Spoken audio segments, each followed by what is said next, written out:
Viewers and subscribers, so welcome back again. This is BVI Channel 1, where we tell you undiluted truth. Like I promised you that I'll be back to address this crooked judgment as delivered by the tribunal judges. It is becoming so clear and meaningful to me now. When fella sang, it don't reach, make I look at them and they laugh. Yes, it don't reach that point. Though this situation is not a laughing matter, but for what happened yesterday, it don't reach, make I look at them and they laugh. That judges, as constituted by APC, as we have it today in Nigeria, do not understand the meaning of and have thrown the constitution to the trash and start giving their own imaginary meaning. So the simple thing, as clearly stated, not be me talk this one, no, now former Attorney General of the Federation, Andoaka. I did my best to refresh Nigerian memory before this time. Well, thank you very much. I have spoken so much about this and I wouldn't want to be personal. But I wish to draw the attention to the reading of a document, the requirement of a law. The Constitution is a document, and for you to get the true intention of a particular provision of the Constitution, for instance, Section 134, subsection 2, you have to read the entire Constitution in reference to other provisions of the Constitution. That is where you will get the true meaning.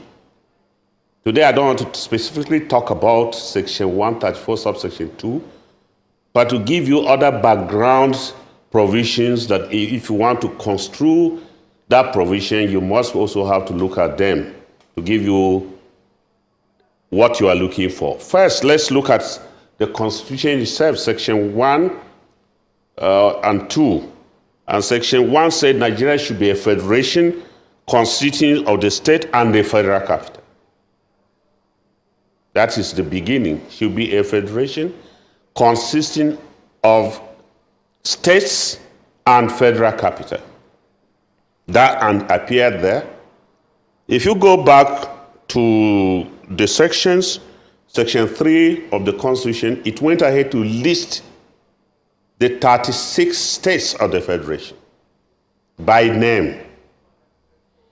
From there up to Section 6 of the Constitution, you will discover that what is local government is specified, what is area council is specified, the area of the states are defined in the schedule, the area of the federal capital territory is defined in the schedule.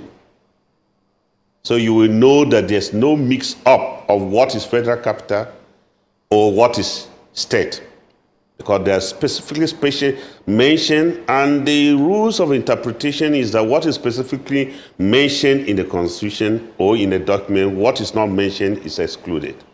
So if you look at it, the states are well defined, their territorial area well defined, even their capitals are well defined. If you come to the issue of the federal local governments contained in all the states well defined, and then the Constitution does not pretend in federal capital to say they have a local government, say they have 6 area councils, specifically defined in the second schedule of what is the federal capital. Then if you go back to Section 133B of the Constitution, which deals with presidential election, which comes before Section 134, you will see that a person who is a single candidate at the election is still stipulated to win 25% in 2/3 of all the states and federal capital. And it goes to say that if somebody is not elected in accordance with the Constitution, fresh nomination should be. That one has gone further, not talk of fresh election. It says fresh nomination should be taken. That is how serious it is. If you marry that provisions, you'll be able to arrive at the true intention of Section 134, subsection 2. You must look at Section 133. Certain Because the president is just a single candidate. Yet the stipulations say he must get 2/3 of yes or no in the 2/3 of the 36 states of the federation and federal capital. And if he is not elected, there's no winner in accordance with the provisions of Section 133, fresh nomination, not election, fresh nomination should be conducted. That is in the case of a single candidate. So when you come to 134, which deals with multiple candidates, 2 or more candidates, the procedure is almost the same. And came again.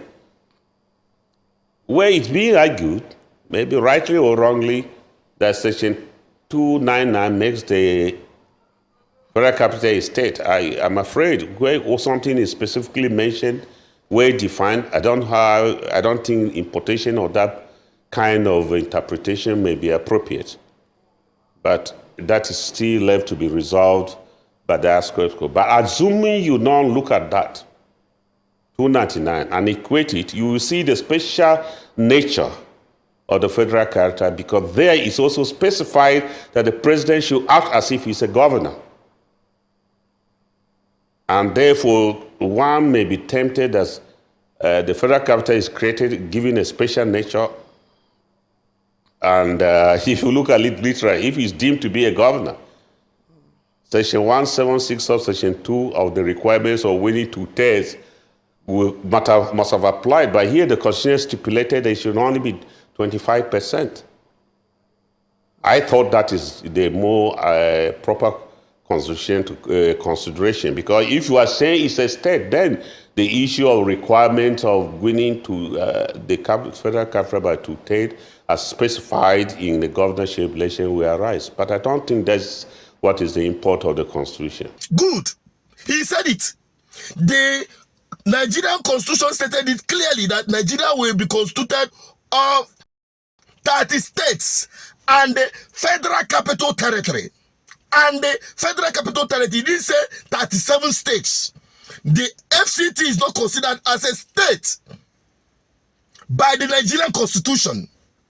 He stated it clear. The 36 states has what they call the local government. That is the structure as it is given to it. And the FCT has what they call area councils. It was well specified. If it doesn't matter, it will not be mentioned in the Constitution. But these corrupt, wicked, evil judges at the tribunal, as they have exhibited today or yesterday, clearly shows that Nigeria have no constitution. Yes, we've been saying and know that Nigeria constitution is just a bunch of trash. But even in the workability of the constitution that is a fraud, you see interpretation that is the worst of anyone can ever hear anywhere in the world. So to Nigerians, there is no constitution. There is no law. You can come up with anything tomorrow. That is the truth.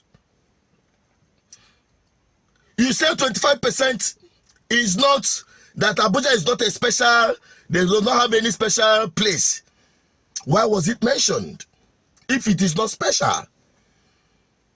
You say that Abuja is not important. Why was it mentioned in the Constitution when they were reading out all their trash and were, dismissing all the petitions based on quoting one constitution this, one section that, and the rest of them?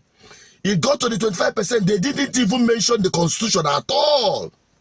They only said it's not important. They dashed it, they trashed it out, that Abuja is not special, that is seen as a state, that it is now, they are now giving a different interpretation, different from what they have already given in the past. But I think the matter has been interpreted before, around 2008, in a matter involving the current president, Buhari, when he filed an action. The issue of whether that and in between, that is, must have 25% in 2 states and the federal capital territory. I think the pronouncement then was that the and is conjunctively. That was the interpretation then. There was an interpretation by the Supreme Court of that provision or a similar provision. The interpretation was that and federal capital should be construed conjunctively. In other words, it means you must get the 2 days, the 25% in 2 days, and also you must get 25% in the federal capital territory. If you go by the interpretation of the Supreme Court in 2008. It is clear that even anyone coming up tomorrow to say, oh, I want to study law and practice where? In Nigeria. In Nigeria, no, it's not possible. There is nothing to practice in terms of law, because Nigerian government, when I say that impunity is an institution in this country now, you have seen it clearly. That corruption is an institution in this country, you have seen it demonstrated clearly by the Nigerian court. Many people say, oh, I told you. Yes, we know it. But we must come to this point where it will be so clear and practical that you are not insinuating that the Nigerian system is embellished with impunity and corruption is an understatement. To be honest with you. And what is left? Because yesterday, every Nigerian were glued to the TV, watching it as if it is a match, a final, a grand finale, to see if there is hope to resurrect the dying or even the dead democracy we have in this country. Everybody was glued to the TV watching the tribunal judges, which they refused to show us their face. So they made sure that when they are reading out that nonsense, their faces were not shown, so that we will look at their face and see them shun out that rubbish in the name of a judgment. No, they make sure they backed the judges. But I must tell them that you might think you've succeeded, even if TW goes to the Supreme Court. There is nothing that we expect different from what we have today. We know that not the same people. But let me remind them that what they are simply asking for. That's it! That's Sri Lanka! Come on, Sri Lanka!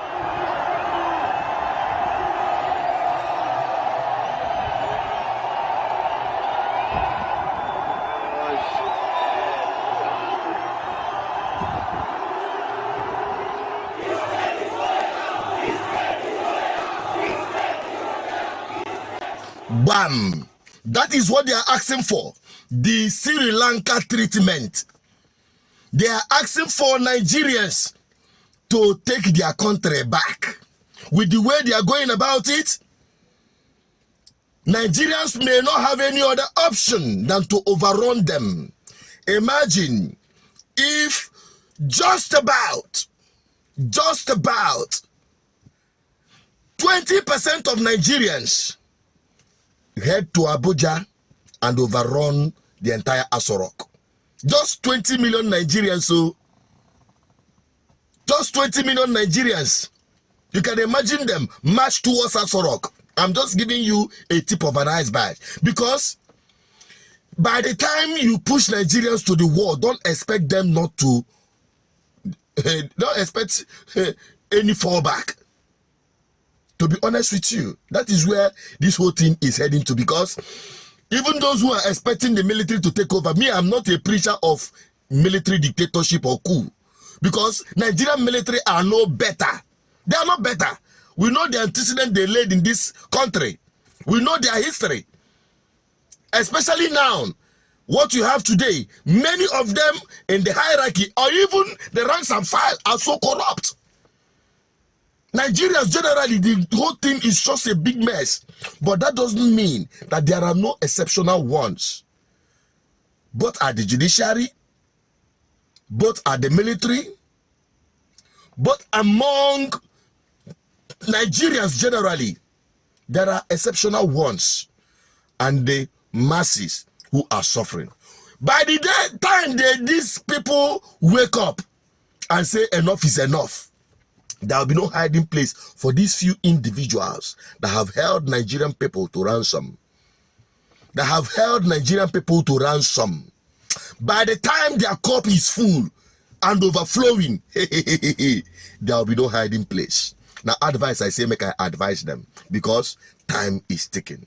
It will happen one day. One day, monkey go market, it no go come back. Drop on the comment section. What is your thought on this? Nigerians, I'm an advocate for good governance, raising your consciousness.